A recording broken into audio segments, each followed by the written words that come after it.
Hello, everyone, and welcome to our second episode of Happiness in Higher Education podcast. My name is John Hill. I use he, him pronouns, and today's guest, we have Jenissa Niño. And before we let her introduce herself, I'm just going to read off our mission statement real quickly. So, in a world that can be engulfed in darkness, we must shine bright and lead the change for a better future. As we continue to shape and challenge emerging adults' minds, it is also our duty to reflect and remember what makes us happy and why we continue to do the work that we do. So without further ado, like I said, this is Jenissa Niño. And so Jenissa was born and raised in Aurora, Illinois. And anyone who knows me knows how much love I have for my hometown. My college career started off at Waubonsee Community College, great community college, by the way, and then transferred to Western Illinois University, where I received my bachelor's in communication. It was at Western where I found my passion and admiration of the transformation that happens to people during their college career. A year after graduating, I decided to return to WIU and pursue my master's in college student personnel. After grad school, I secured a job at Dominican University at River Forest University in River Forest, Illinois, as a program coordinator for the TRIO program. In my free time, I love to spend time at the gym and learn how to take care of my body and improve my mentality.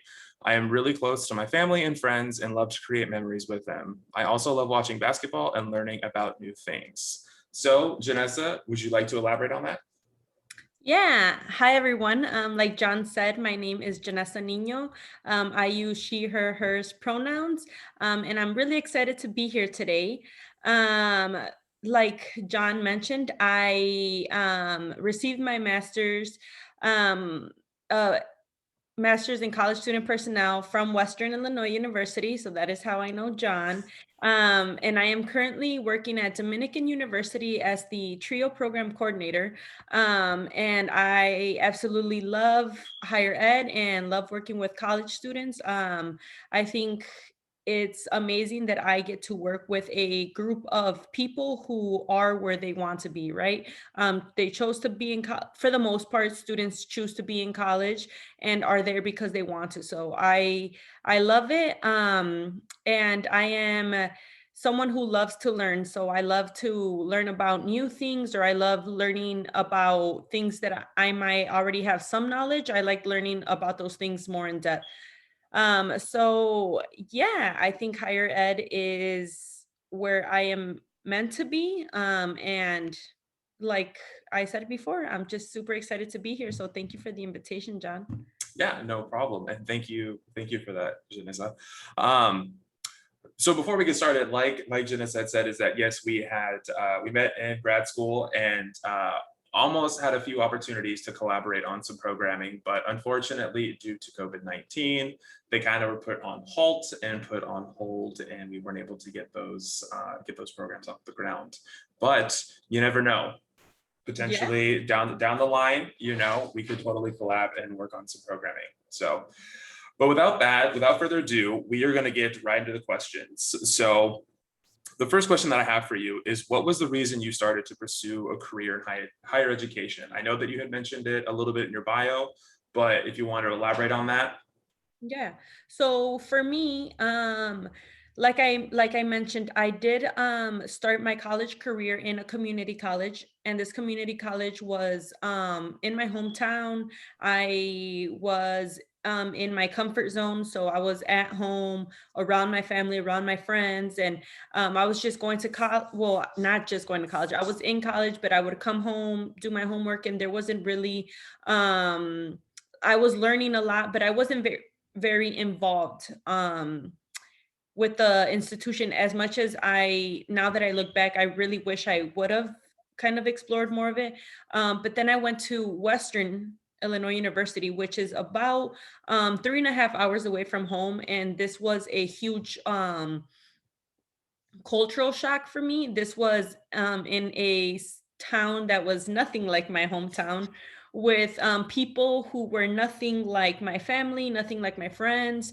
The food was different, the environment was different, everything was just so different. And it was really a chance for me to learn about myself and learn about what it meant to be resilient when I felt that I, didn't have my family and friends around to be there to motivate me, or to um when I had those days where I just didn't want to do my homework, or I just needed someone to talk to. Like, what did this mean to me? And being a first generation college student, I will say I have an older sister who did graduate from college, and I learned so much from her. And till this day, I continue to learn from her. Um, but I felt like this was a place for me where I'm like, I don't know anyone. I don't have my parents here to hold my hand and walk me to class, or to say, go to this office to get these answers.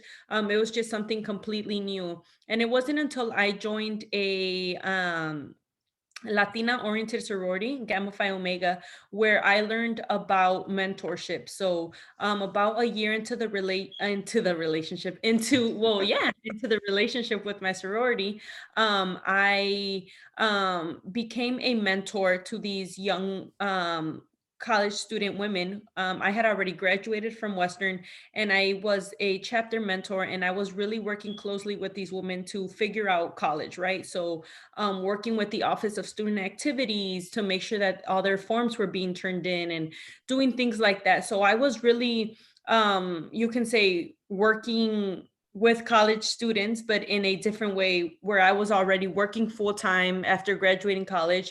And I found myself just having a passion for mentorship. And that is something that John and I have, talked about, just the power of mentorship. And I know there's been countless mentors that have helped me get through, whether it's college or just anything that I go through in life. And I just felt like there was something bigger that I could do in life, rather than working the job that I was working. It was just a 9 to 5 job. I just had tasks and I would complete them, and it wasn't really filling my cup. And I paused and I asked myself, like, what fills my cup? And what for me, it was mentoring these young women. And I knew that there was a way that I could do more of that. And for me, that was higher ed and working with college students. Nice, nice. And correct, because I remember this conversation that we had during our counseling session. We had to record each other with a couple questions that we had for one another. And wasn't it? It was Jason Woods that kind of like that sparked that, like, you should definitely, like, you need to be here. Like, this is what you really, really need. Is that Yeah, okay? that's right. I went down to Western for it was for a weekend event, and he was like, "Didn't you graduate? Why are you here?" And I kind of went in. I was like, you know what? Like, I've been mentoring these girls, and I just love to support them. Any chance I get, I come down. And that's when he told me about CSP and was like, "You really need to be here. This is where you belong." And yeah, I am so thankful for Dr. Jason Woods, because if it wasn't for him, I don't think I would have looked into it. I don't think I would have even known about it. Mhm. So forever thankful, Dr. Jason Woods, if you're watching this, thank you. And also, you would never have met me. That's only just me talking about myself. So, Or you um, wouldn't have met me, John. oh, that's also true. It works both ways. Yeah. So on to the next question that I have for you is, this is a loaded question, but what makes you happy? And one thing from higher education, and then one personal thing that makes you happy. Right. So I really like this question, because I think that there are different parts of my life that bring, I guess, different types of happiness. So I'll start off with my like personal one. And I think for me that's relationships, right? So friendships, my relationship with my family. I have a niece and a nephew that I love to watch them grow. And that makes me happy. I love seeing they are, I feel like, in an age right now where they're starting to get their own personality. They are starting to talk about things that they like. Right now, they're super into super into Pokemon. So like, I don't know anything about Pokemon. John, I know you and Jeff know some stuff. Yes. So like just hearing them talk about those things really makes me happy. And I would say working out also makes me happy. This is something that during COVID became very, or during the pandemic became very important to me. Like many people, I think the pandemic was something so new, and I felt like when the pandemic hit, right before the pandemic hit, I was like hitting a point in my life that I had been waiting for so long.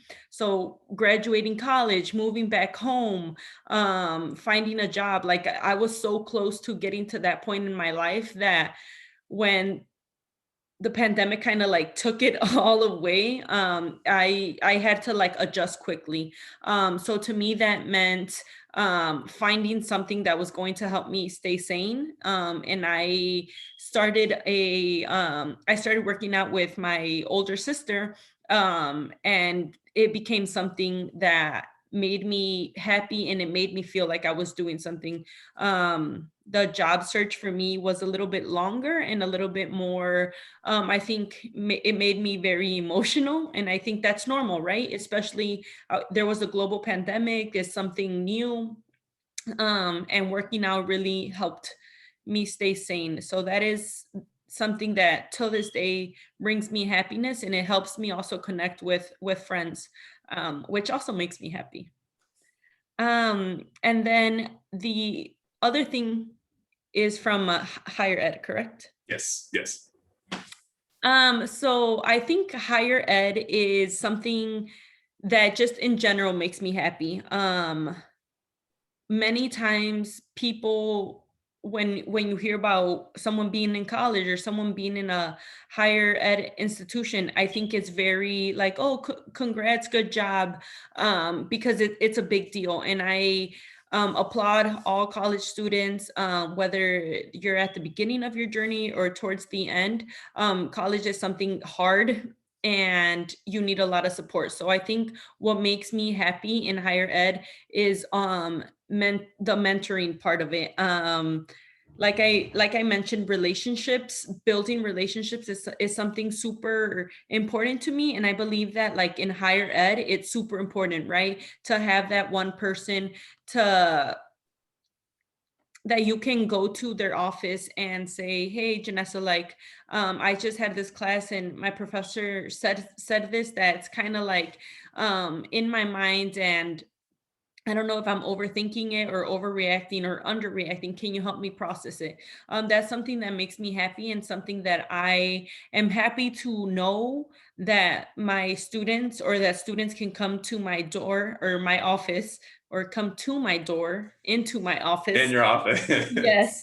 And that we can have those type of relationships.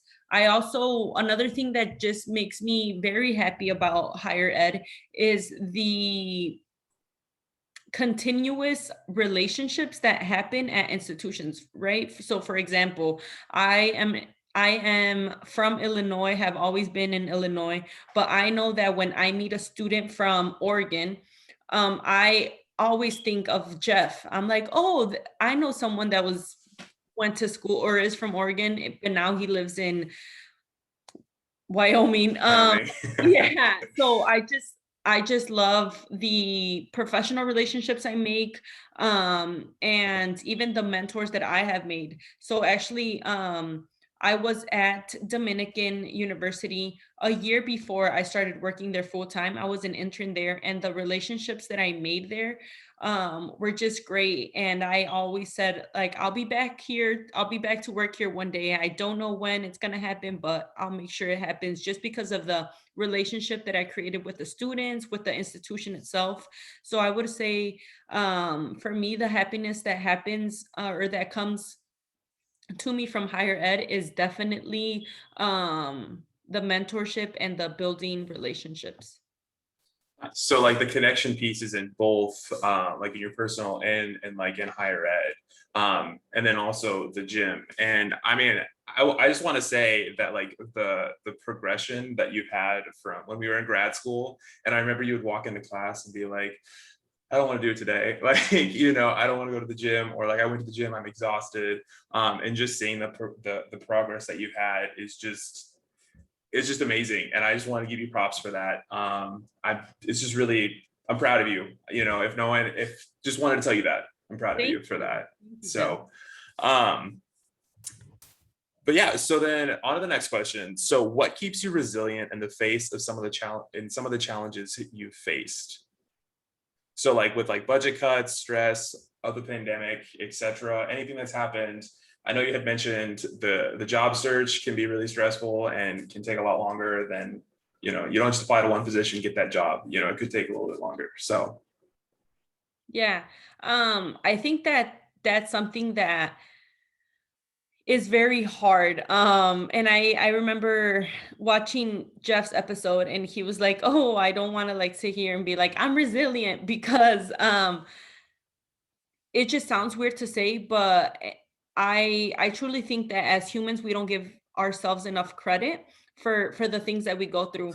The first thing, right, the job hunt. I would be so, and not that I was sad that my friends were getting jobs, because no, I was not sad.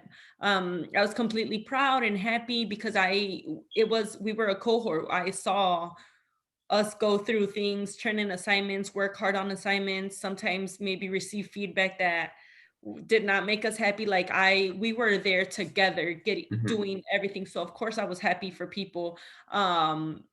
But in my head, it was more like, when is it going to be my turn? When is it going to come to me? And I would be frustrated and vent to my family, and they would tell me like, you're going to work for the rest of your life, like enjoy the time now, and do what the things that you want to do, like take advantage of that right now, because once you stop working, like you're never going to stop. And that's something that really stuck with me. And I took advantage of that, and I was like, you know what, like they're right. This is probably going to be the only time where I am being told by like the government to stay home and not go out. So let me take advantage of it. And that's something that I did. So I think for me, that flipping the switch into how I viewed things, right? Like, Mhm. okay, I don't have a job right now. I'm going to continue to apply, but what am I going to do? Am I going to sit here and kind of feel sorry for myself and mope around the house because I don't have a job? Or am I going to really use this time to invest in myself and invest in my health?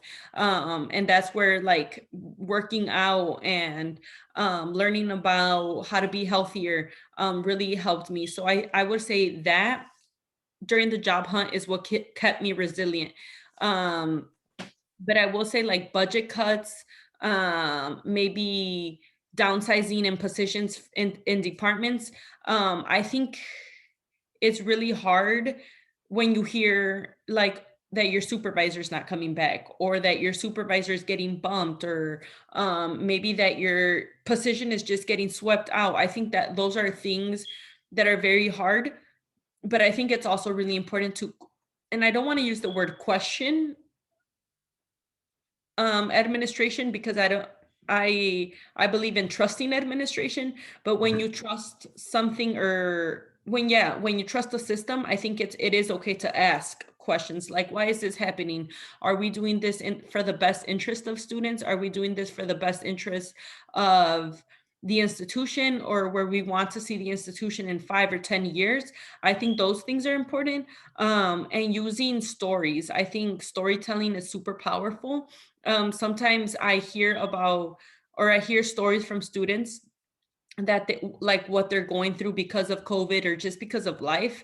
Mhm. And the resiliency that comes from these stories is like really powerful. And I always think to myself, like, okay, if a 18 or 19-year-old college student is going through this, like how can I support them? How can I serve them? But what can this institution do for this student? Because truly the student chose to be at the institution. They are giving the institution money. Like how can we show up for this student? So just hearing the like powerful stories from students, I think is like super helpful. And not to say that I like to hear sad stories, but I think it really does help me keep going.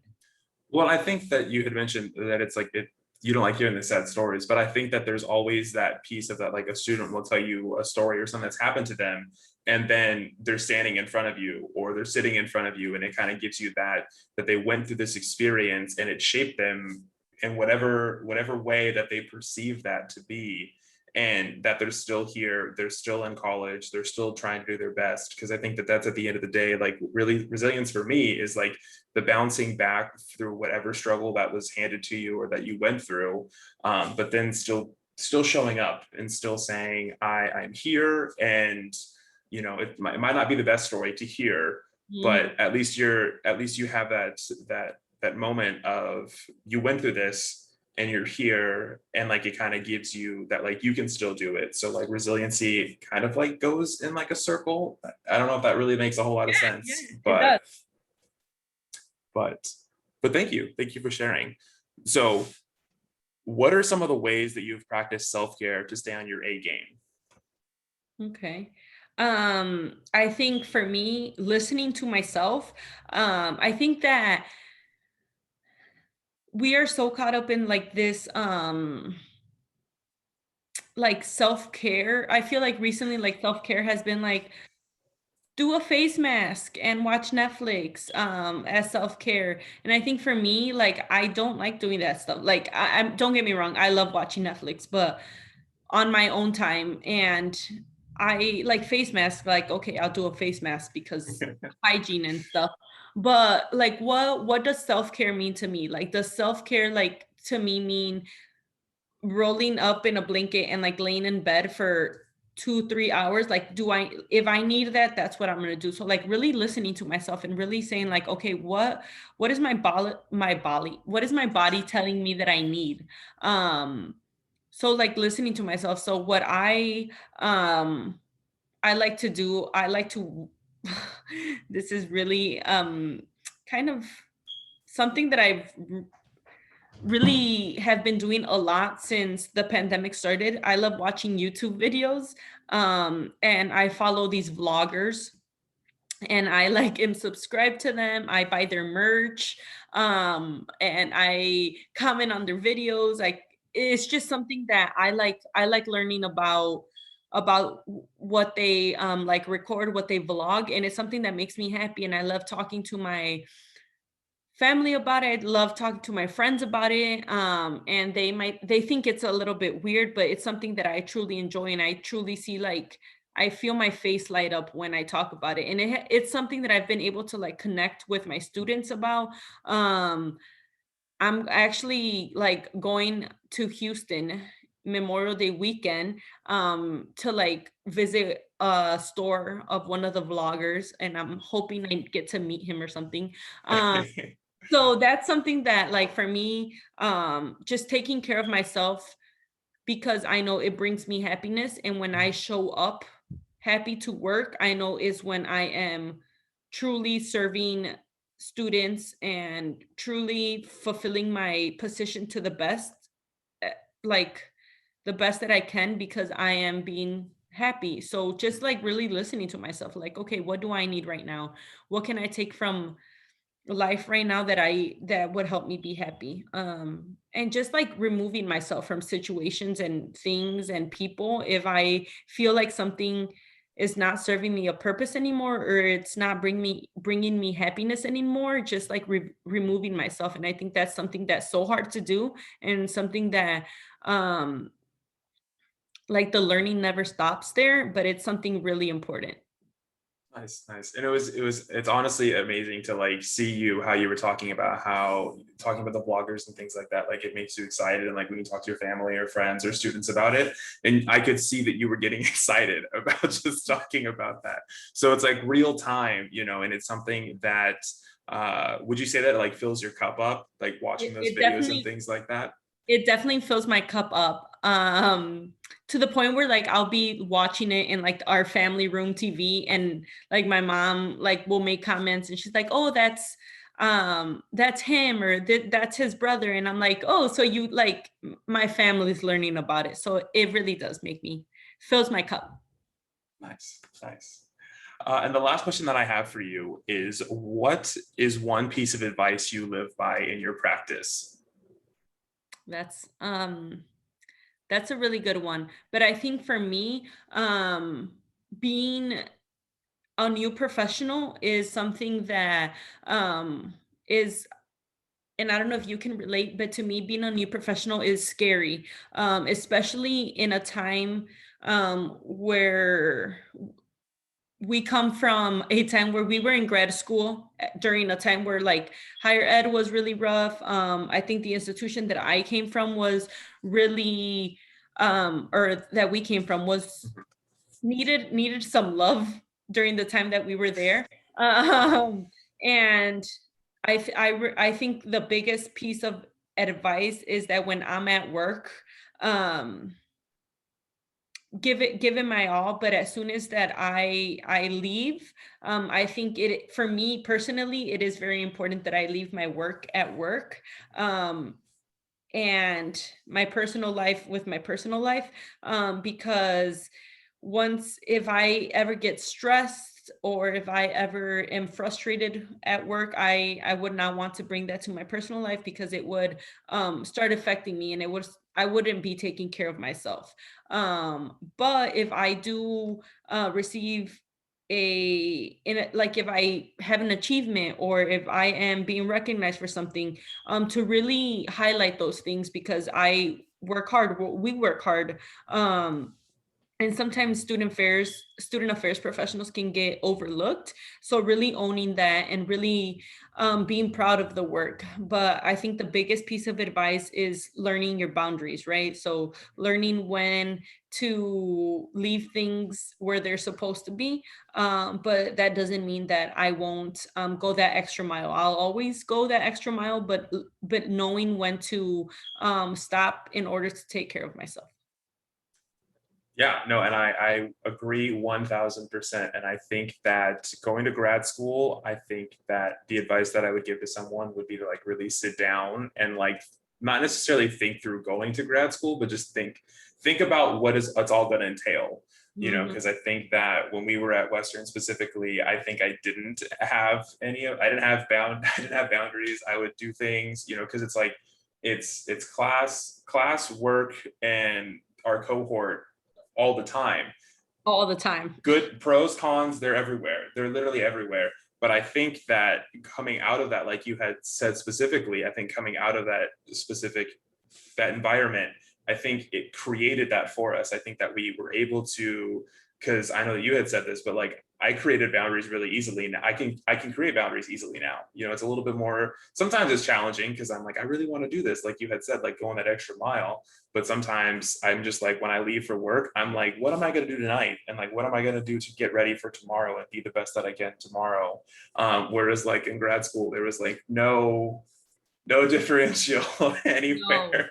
It was just like a wheel, like over and over and over. So Yeah, no, but no, thank you. And once again, I appreciate you being here and being on the podcast. I'm thankful for that. Um, and the last thing that I will say is that our next guest will be Dr. Chase Catalano. He oh, was our first year. Janessa and I. He was our, what did he teach again? He taught organ admin, so organization and administration in higher education. So he will be on next week. But once again, thank you, Janessa. I appreciate you for doing this and for being my second guest. So hey, thank you for having me. I really had fun. nice. All right. Well, I hope you have a good rest of your day, everyone. Bye.